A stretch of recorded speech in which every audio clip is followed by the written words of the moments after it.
If you're buying a home in Philly, Delco, the main line, Bucks County, any of the surrounding suburbs, and you're losing offer after offer, you are not the only one. Most recently, I had one buyer competing against 28 other offers. 28 in Northeast Philadelphia. But here's the thing, the buyers that are winning aren't always the ones that are offering the most money. In this video, I'm going to be going through the exact strategies that I go through with my buyers to help them win in competitive situations and multiple offer scenarios.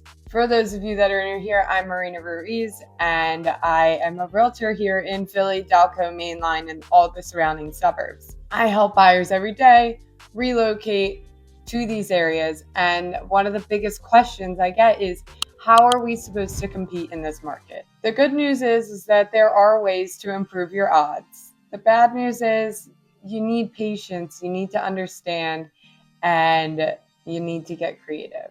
I think most buyers tend to think about the wrong things.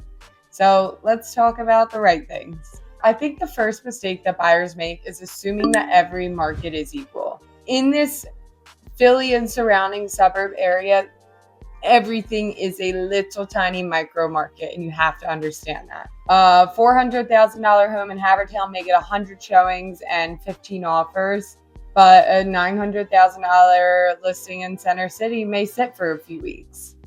A row home in South Philly, priced right, may sell immediately, and then an overpriced home out in the suburbs may sit for a few more weeks or months than most expect.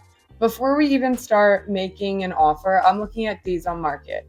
Recent sales, current inventory that's also out there, the number of offers that we are competing against, if any, and what they look like.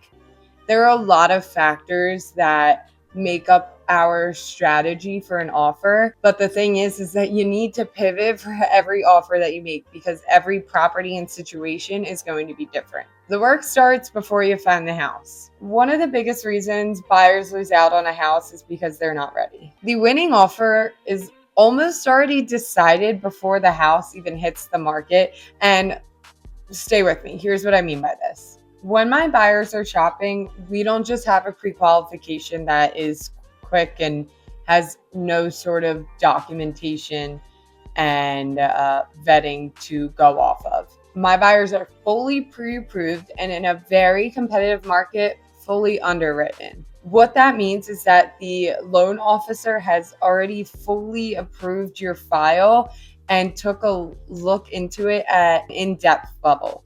So when you do go under contract, there are no questions if you're going to be approved for this mortgage or not.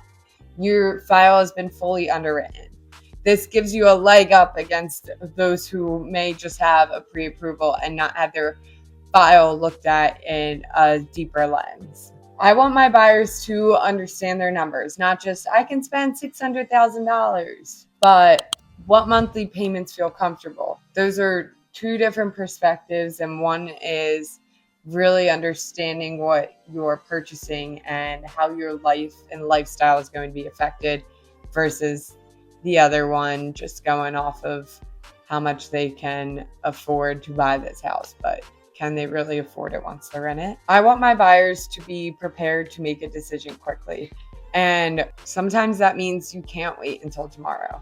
Because if you do, someone else already submitted their offer and may or may not have it gotten accepted already. Price is not always the most important thing. This surprises people because sellers don't always pick the highest offer. They often go for the offer that they know will close, and sometimes the one that will close and give them the least amount of headaches and or the least amount of hurdles. I mean, think about it from the seller's perspective. Would you rather take $515,000 from a shaky buyer or $510,000 from a rock solid buyer that you know is going to get you to the finish line? Many sellers are going to choose certainty. So that means strong financing, flexible timeline, clean offer terms, clear communication, and a responsive lender. And finally, an agent who knows how to present that offer cleanly and confidently and clearly, setting the stage for the rest of the transaction. I've seen buyers lose because they were $2,000 lower.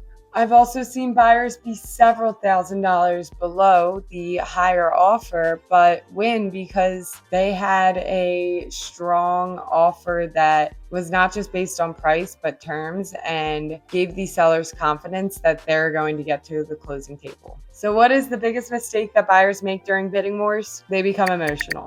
It's hard to not become emotional. You're spending a lot of money. You became attached to the house. I get it. My job is to help you stay strategic. And sometimes that means being aggressive when I know this is what you want, this is the right scenario, and it still makes sense for you. But sometimes it also means knowing our limit and being okay with walking away for letting somebody else get it at another price or terms that didn't make sense for us to come to. The goal is to win the right house. So what actually helps my buyers win in competitive markets? The easy answer is speed. It's the number one thing that gets my buyers' offers to the top in a competitive market. The best homes move quickly, and if a house hits the market Thursday and offers are due Sunday, and we wait until Sunday morning to do a showing, it's not going to put our strongest foot forward. You feel rushed thinking about what you want to do. You don't have much time to think about it.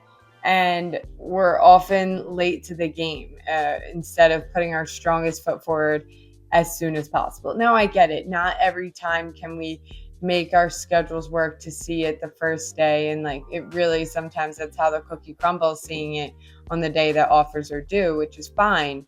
But when we're in game time mode of house hunting and we're in competitive markets, we really do have to try to keep our schedules open so that we can get in first and we can get our offer in first. So speed was number one for what's helping my buyers actually win in a competitive market. Number two is education. Before we submit an offer, I want my buyers to understand completely about the market condition, risks, comparable sales, and expected competition. The more informed you are, the better decisions you'll make. And number three, for what helps my buyers during competitive markets, is relationships. This is something I think a lot of buyers don't think about. A lot of real estate happens through conversations. I'm talking to the listing agent about the seller's preferred closing date, whether they are more focused on certainty or the highest possible price. Most importantly, what's important to the seller, what's motivating them. And this information can be incredibly valuable. And number four is a strong strategy. I've said this throughout the video.